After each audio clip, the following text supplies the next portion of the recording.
Properties of pure substances. This topic introduces the properties of pure substances as a foundation of thermodynamic analysis.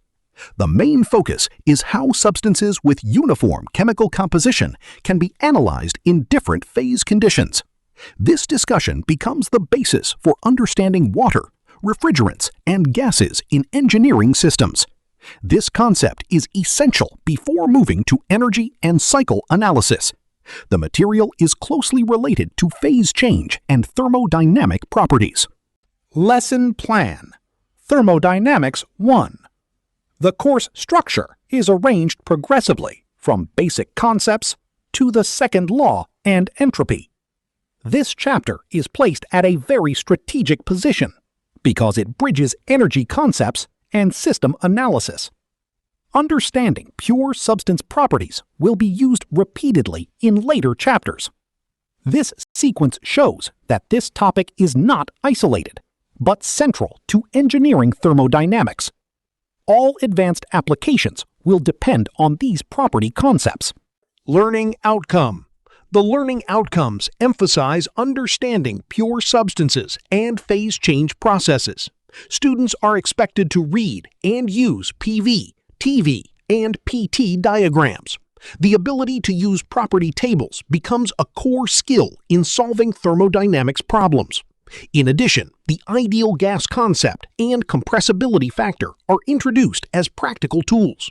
All these objectives build fundamental competence in thermal system analysis. Nitrogen and gaseous air as pure substances. Nitrogen is considered a pure substance because it has a uniform chemical composition. Gaseous air, although a mixture, is also treated as a pure substance as long as it remains in a single phase. This approach is used to simplify thermodynamic analysis. What matters is not the type of molecules, but the uniformity of composition. This concept is widely applied in engineering practice. Mixtures of liquid and gas phases. Water in a liquid-vapor mixture is still considered a pure substance because the composition is the same. In contrast, a mixture of liquid air and gaseous air is not a pure substance because the composition is different. This classification shows that chemical uniformity, not the number of phases, is the key factor. Two phases can still form a pure substance if the substance is the same. This is a key concept in boiling and condensation analysis. Check your understanding. Number 1. This question emphasizes that water is considered a pure substance because its composition remains constant. Whether in liquid or vapor phase, the substance is still H2O. Phase change does not alter the chemical identity of the substance. This is a fundamental principle in the definition of a pure substance. This concept will be used throughout the entire chapter. Molecular structure of solids. Molecules in a solid remain in fixed positions due to strong intermolecular forces. Their motion is limited to vibrations around equilibrium positions. This structure explains why solids are rigid and maintain their shape. The spring model is used to visualize intermolecular bonding. This concept is important to understand differences between phases. Molecular arrangements illustration. This figure compares molecular arrangements in solid, liquid, and gas phases. In solids, molecules are closely packed and ordered. In liquids, molecules are still close but can move relative to each other. In gases, molecules move freely and are far apart. These differences explain the macroscopic properties of each phase. Molecular arrangements in different phases. Transition from solid to gas shows increasing energy and molecular freedom. Intermolecular forces are strongest in solids and almost absent in gases. Liquids lie between these two extremes. This concept helps explain why gas volume changes easily, while solids do not. This is the physical basis of phase change. Water in the compressed liquid phase. At 1 atm and 20 degrees Celsius, water is in the compressed or subcooled liquid state. The temperature is still far below the saturation temperature at that pressure. Adding heat increases the temperature without changing the phase. This condition appears frequently in many engineering applications. The compressed liquid is usually approximated using saturated liquid properties. Water in the saturated liquid phase. At 1 atmosphere and 100 degrees Celsius, water is in the saturated liquid state. At this condition, the water is exactly at the beginning of boiling. Any additional heat does not increase the temperature, but starts the phase change. This state marks the boundary between compressed liquid and the two-phase region. This point is very important in boiling analysis. Answer: B. Saturated liquid. Explanation: A. Superheated liquid.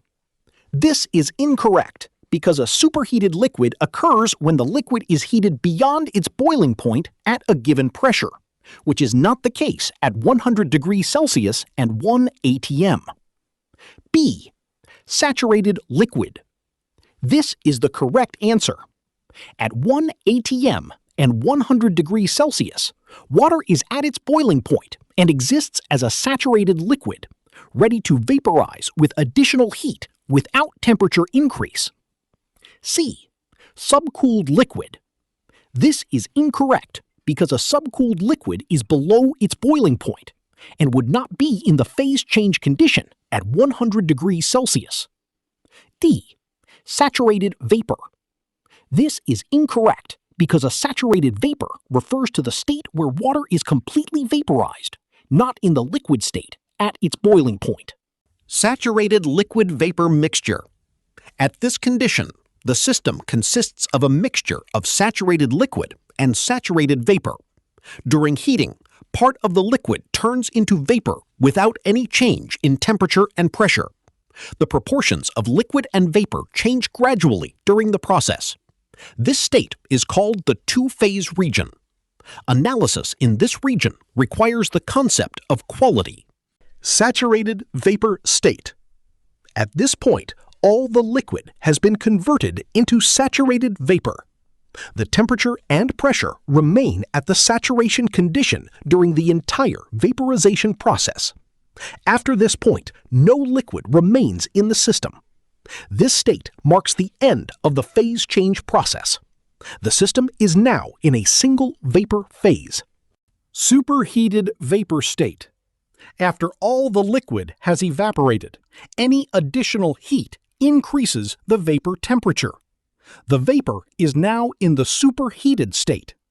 In this condition, the vapor properties begin to resemble those of an ideal gas. No further phase change occurs.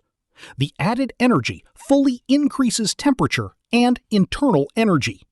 TV diagram for water heating at constant pressure. This diagram shows the heating path of water at constant pressure. From the compressed liquid, the temperature rises until it reaches the saturation condition. Then, phase change occurs at constant temperature in the two-phase region.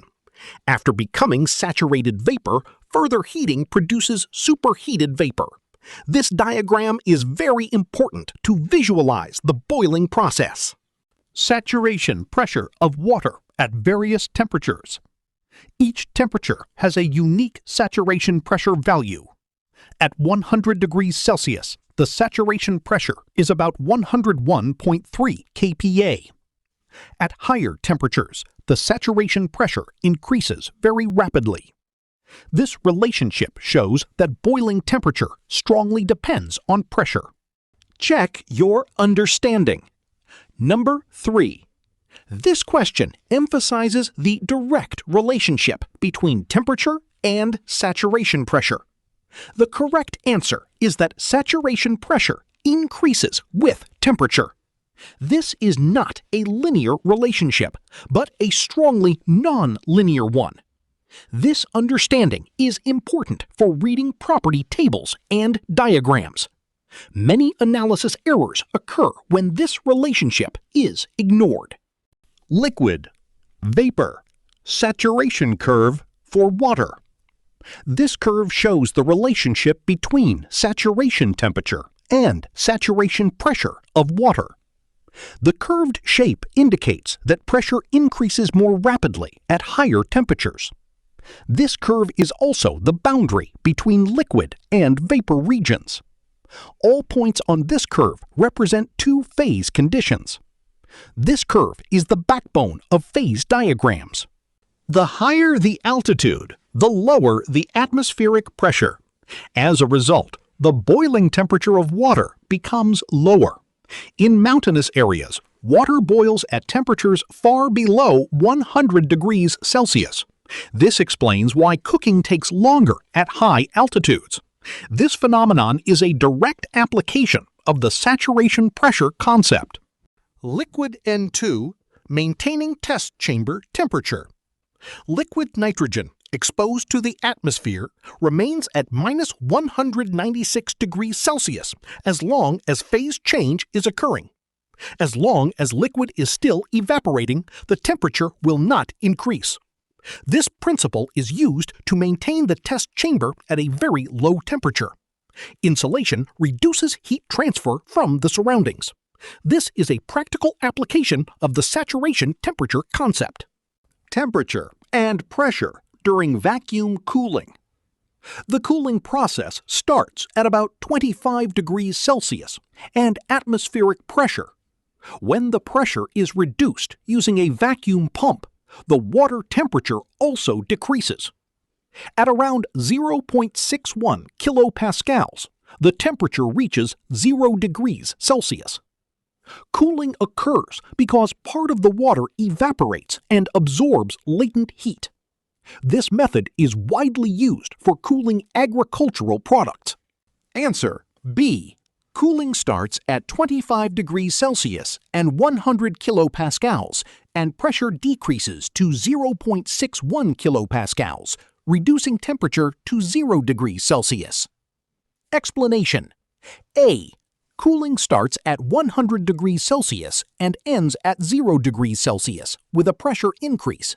This is incorrect because the cooling starts at 25 degrees Celsius, not 100 degrees Celsius, and pressure decreases during the process, not increases. B. Cooling starts at 25 degrees Celsius and 100 kilopascals, and pressure decreases to 0.61 kilopascals, reducing temperature to 0 degrees Celsius. This is the correct answer. It accurately describes the vacuum cooling process, where the pressure drops, leading to a reduction in temperature to 0 degrees Celsius. C. Vacuum cooling increases the temperature to 100 degrees Celsius while reducing pressure to 0.61 kilopascals. This is incorrect because vacuum cooling causes a temperature drop, not an increase, and the temperature drops to 0 degrees Celsius, not 100 degrees Celsius. D. The cooling process starts at 0 degrees Celsius and ends at 25 degrees Celsius with no change in pressure. This is incorrect because the process starts at 25 degrees Celsius and involves a pressure reduction, not no change in pressure. Ice formation via airspace evacuation. By evacuating the air above the water, the vapor pressure is significantly reduced.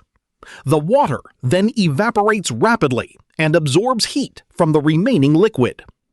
As a result, the temperature drops to the freezing point and ice starts to form. Insulation prevents heat from entering from the surroundings. This process shows the strong effect of evaporation at low pressure. TV diagram for phase change at constant pressure. This diagram shows the saturated liquid, saturated vapor, and two-phase regions at various pressures. At higher pressures, the difference in specific volume between liquid and vapor becomes smaller. All pressure lines meet at the critical point. Above this point, there is no clear distinction between liquid and vapor. This diagram helps explain the effect of pressure on phase change. Phase behavior around the critical point. The critical point is the condition where liquid and vapor become indistinguishable. At pressures below the critical pressure, phase change occurs clearly. At pressures above the critical pressure, no sharp phase change exists. The substance is in a supercritical state, with properties between liquid and gas. This concept is important in supercritical fluid technology. TV and PV diagrams of a pure substance. The TV and PV diagrams show the compressed liquid region, two-phase region, and superheated vapor region. The saturation lines form a dome that bounds the phase change region. All heating and cooling processes can be mapped on these diagrams. The critical point is located at the top of the dome. These diagrams are the main visual tools in thermodynamics. Property diagrams of a pure substance. Both the TV and PV diagrams show the same phase boundaries with different axes. Both display the critical point and the saturation lines. The behavior of compressed liquid and superheated vapor can be analyzed from the slopes of the curves. These diagrams make it easier to understand the relationship between pressure, temperature, and specific volume. They complement each other in analysis. Check your understanding. Number 5. This question emphasizes that at the critical point, liquid and vapor become indistinguishable. There is no longer a clear phase boundary at this condition. The properties of the substance change continuously across this point. This concept often appears in discussions of supercritical fluids. This understanding is important for interpreting phase diagrams. Pressure control in a piston-cylinder device. This system initially is at a pressure of 1 megapascal and a temperature of 150 degrees Celsius. The pressure can be reduced by decreasing the weight on top of the piston. During this process, heat can be added to control the thermal condition. This example shows how pressure and volume can be mechanically controlled. The piston-cylinder device is a fundamental model in thermodynamics. PV diagrams of substances that contract and expand on freezing. This diagram compares substances that contract on freezing with substances like water that expand. For many substances, the solid phase has a smaller specific volume than the liquid. For water, ice has a larger specific volume than liquid water. This difference explains why ice floats on water. The diagram shows that freezing behavior is not the same for all substances. PV diagrams of different substances. This diagram shows the solid, liquid, and vapor regions together with their boundaries. The triple line indicates the condition where three phases coexist. The critical point marks the upper limit of separate liquid and vapor phases. The shape of the diagram differs depending on whether the substance expands or contracts on freezing. This confirms that phase behavior strongly depends on the nature of the substance. Triple point of a substance. The triple point is a unique condition where solid, liquid, and vapor coexist in equilibrium. Each substance has its own specific triple point. This condition occurs at one specific combination of pressure and temperature. Outside this point, only two phases or a single phase can exist. The triple point is often used as a reference in temperature calibration. Answer: A. The substance exists simultaneously as solid, liquid, and vapor at specific temperature and pressure. Explanation: A. The substance exists simultaneously as solid, liquid, and vapor at specific temperature and pressure. This is the correct answer. The triple point condition is a unique state where a substance can exist in all three phases, solid, liquid, and vapor, at a specific temperature and pressure. B. The triple point condition occurs at a random point on the phase diagram, unrelated to temperature and pressure. This is incorrect because the triple point condition occurs at a specific fixed temperature and pressure for each substance. C.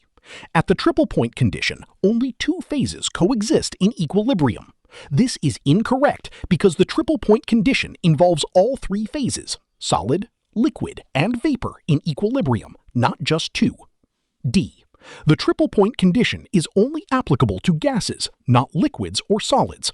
This is incorrect because the triple point condition applies to all phases of matter, solid, liquid, and vapor, not just gases. Triple point properties of various substances. This table shows that each substance has a different triple point value. Water has its triple point at 273.16 Kelvin and 0.61 kilopascals, while CO2 has it at very different conditions. These differences reflect the molecular nature of each substance. The triple point is a fundamental property of a substance. Such data are important in scientific and high-precision engineering applications. Sublimation of solids at low pressure. At pressures below the triple point, a solid cannot melt. The solid changes directly into vapor through sublimation. The most common example is dry ice or solid CO2. At atmospheric pressure, CO2 never becomes liquid. This phenomenon shows the important role of pressure in phase change. Phase diagram of a pure substance. This diagram summarizes all regions of solid, liquid, and vapor phases. The triple point and the critical point are the two main landmarks of the diagram. The sublimation, melting, and vaporization lines separate each region. Phase change paths can be clearly traced on this diagram. This diagram is a complete map of the thermodynamic behavior of a pure substance. PVT surface of a contracting substance. The PVT surface shows the three-dimensional relationship between pressure, specific volume, and temperature. The solid, liquid, and vapor regions form connected surfaces. The triple line is where the three surfaces meet. The critical point marks the end of the liquid-vapor boundary. This visualization helps to understand phase behavior in a comprehensive way. Check your understanding. Number 7. This question emphasizes that the critical point is the end of the liquid-vapor boundary. Beyond this point, there is no clear distinction between liquid and vapor. The properties of the substance change continuously across this condition. This concept is important for understanding supercritical fluids. Many modern applications use conditions near the critical point. PVT surface of a substance expanding on freezing. For substances like water, the solid region has a larger specific volume than the liquid region. This is clearly visible in the shape of the PVT surface. This behavior explains why ice floats and why pipes can burst when water freezes. Although the shape is different, the basic structure of the diagram remains the same. This shows how the unique properties of water arise from its phase behavior. Analysis of control volumes. A control volume is an open system where mass and energy can cross the system boundary. At the inlet and outlet, the specific energy is expressed in terms of U, P, and V. The combination U plus PV represents internal energy and flow work. This concept is the basis for analyzing flow systems such as turbines and pumps. Without this understanding, energy balance for open systems cannot be performed. Pressure-volume product as energy units. The product of pressure and volume has units of energy. In the SI system, 1 kilopascal meters cubed is equal to 1 kilojoule. This shows that boundary work and flow work can be directly expressed in energy units. This conversion is very frequently used in thermodynamic calculations. Understanding this unit relation prevents dimensional errors in calculations. Saturation properties of water. This table presents the saturation pressure and the specific volumes of saturated liquid and saturated vapor. For each temperature, there is one corresponding saturation pressure. These data are used to determine properties at saturated conditions. This table is the main tool for solving phase change problems. Almost all steam system calculations depend on this table. Quality of saturated mixture. Quality represents the mass fraction of vapor in a two-phase mixture. A value of x equals 0 means the mixture is all liquid, and x equals 1 means it is all vapor. For intermediate values, the system is a mixture of liquid and vapor. This concept is very important to calculate the average properties of the mixture. Without quality, analysis of the two-phase region cannot be done. Answer B.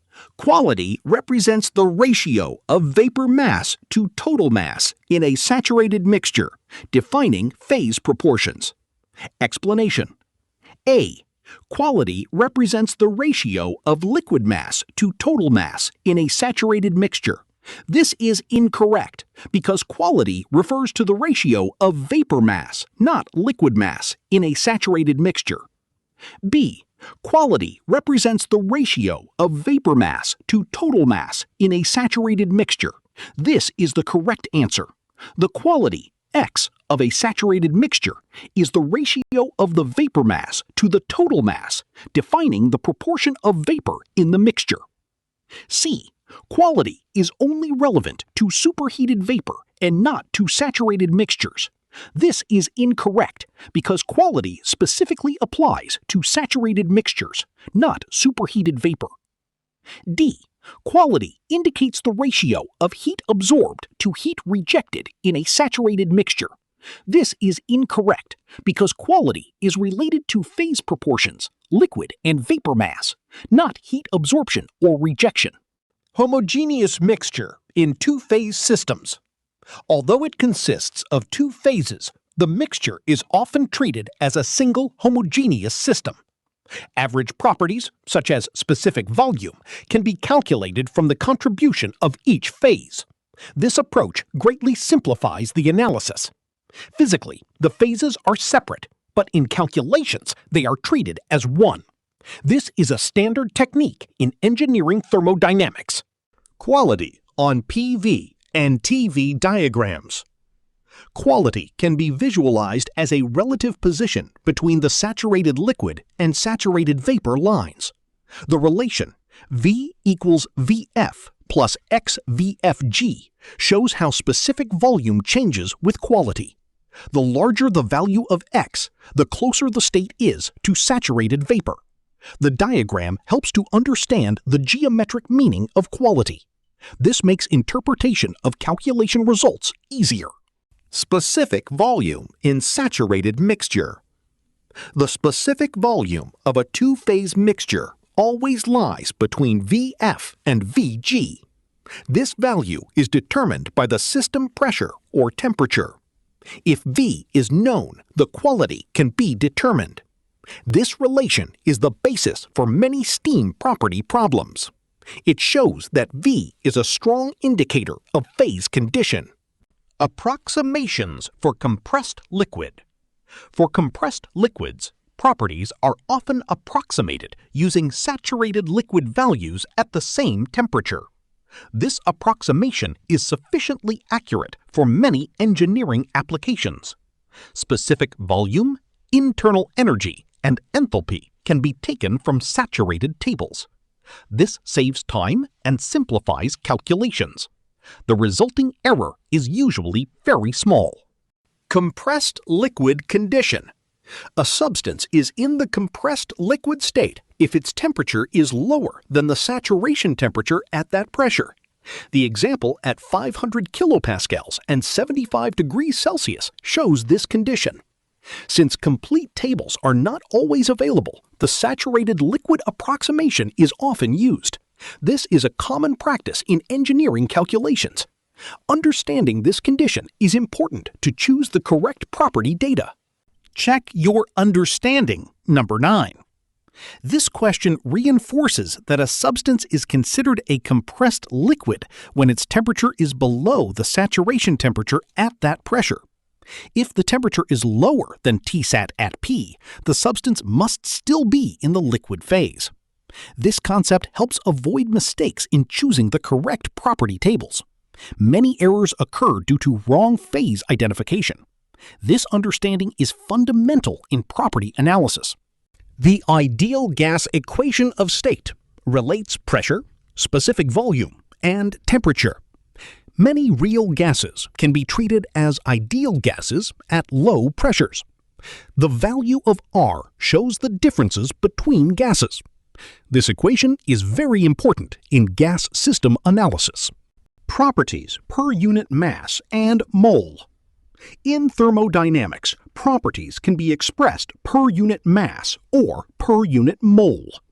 A bar over the symbol indicates a per mole basis.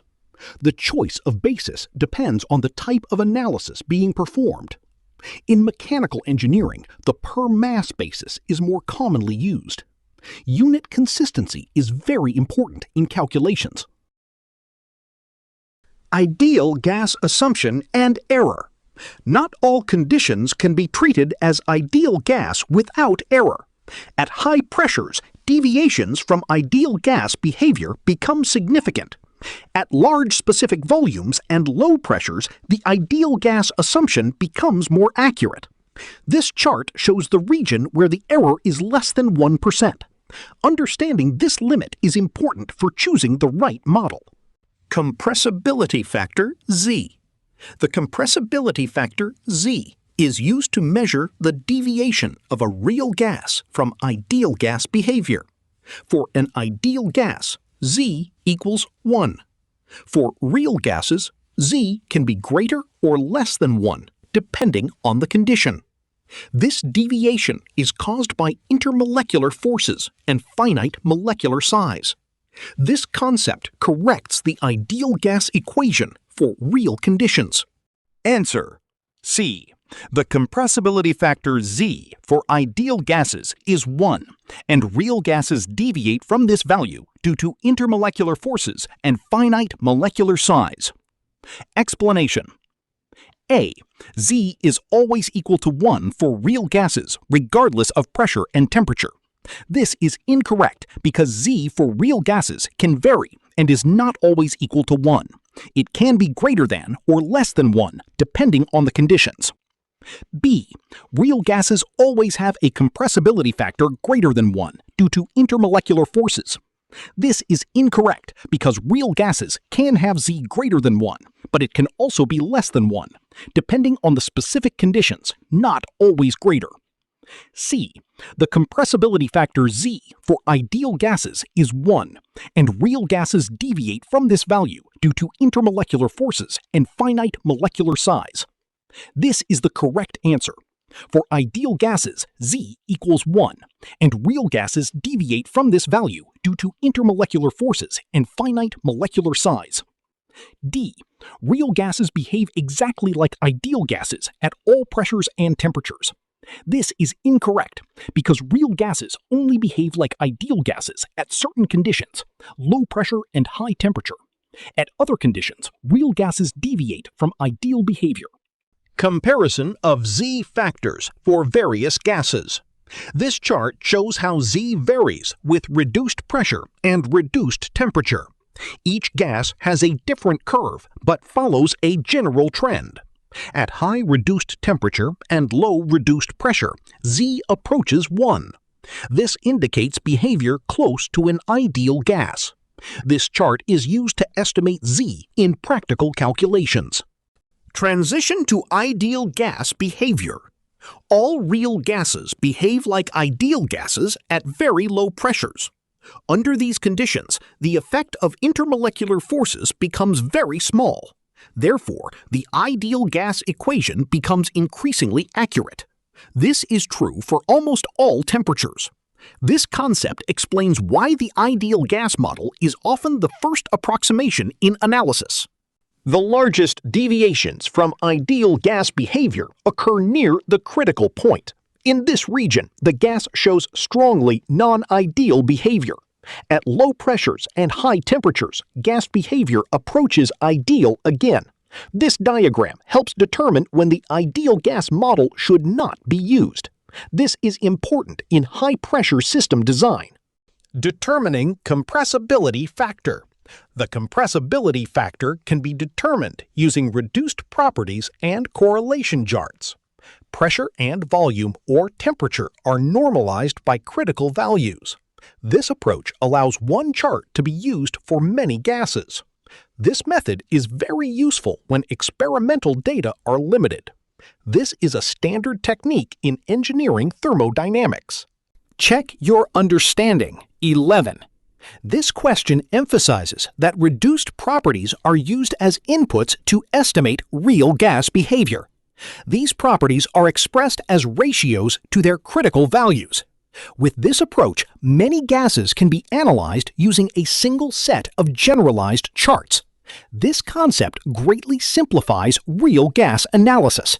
This is the basis of using compressibility factor charts. Accuracy of compressibility chart results. This chart compares the exact pressure values with results from the Z-chart and the ideal gas assumption. The Z-chart result is very close to the exact value. In contrast, the ideal gas assumption can give large errors under certain conditions. This shows the importance of non-ideal corrections. The choice of model strongly affects calculation accuracy. Historical equations of state. Many equations of state have been developed to model real gas behavior. Van der Waals is one of the earliest and simplest. Other models, such as Redlich-Kwong and Benedict-Webb-Rubin, are more accurate. The main goal of all these models is to predict real gas properties. The complexity of the models increases with the demand for accuracy. Critical isotherm of a pure substance. The critical isotherm is the curve at the critical temperature. At the critical point, this curve has an inflection point and shows no phase change. Above the critical temperature, condensation is no longer possible by increasing pressure alone. This shows the physical limit between liquid and gas behavior. This concept is important for understanding supercritical transitions. Moving on, Table 3-4 serves as a vital reference when dealing with real gas behaviors that deviate from the ideal gas law. Part A lists the 5 empirical constants required for the Beatty-Bridgman equation, covering common gases like air, carbon dioxide, and oxygen. Part B provides the 8 constants needed for the more complex Benedict-Webb-Rubin equation, which is particularly useful for hydrocarbons like methane and butane. When applying these values in your thermodynamic calculations, please ensure your parameters strictly match the specified units: pressure in kilopascals, molar specific volume, and temperature in Kelvin. Accuracy of complex equations of state. The more complex the equation of state, the higher the accuracy that can be achieved. Van der Waals has the lowest accuracy and a limited range of applicability. Models such as Beatty-Bridgman and Benedict-Webb-Rubin are more accurate at higher densities. Virial and Strobridge models are well suited for numerical calculations. The choice of model must match the required accuracy. Error analysis of equations of state for nitrogen. Van der Waals shows the largest errors, especially at low pressures. Beatty-Bridgman gives better results in the mid-range. Benedict-Webb-Rubin shows the smallest errors under almost all conditions. This confirms the importance of choosing the right model. Answer: C. Benedict-Webb-Rubin. Explanation: A. Van der Waals. This is incorrect because the Van der Waals equation has the highest errors, especially at low pressures, making it less accurate compared to other equations. B. Beatty-Bridgman. This is incorrect because the Beatty-Bridgman equation offers moderate accuracy, particularly for mid-range pressures, but not the lowest errors across all conditions. C. Benedict-Webb-Rubin. This is the correct answer. The Benedict-Webb-Rubin equation provides the lowest errors across a wide range of conditions, making it the most accurate in various scenarios. D. Ideal gas law. This is incorrect because the ideal gas law is an approximation that is only accurate under low pressure and high temperature, and it does not account for intermolecular forces or volume exclusions like the other equations. References. This slide lists the main source of figures and material, which is the book by Chengel and Bowles. This reference is one of the international standard textbooks in engineering thermodynamics. Using credible sources ensures the accuracy of the material. Students are encouraged to refer directly to this book for deeper study. This confirms that the lecture material is based on strong literature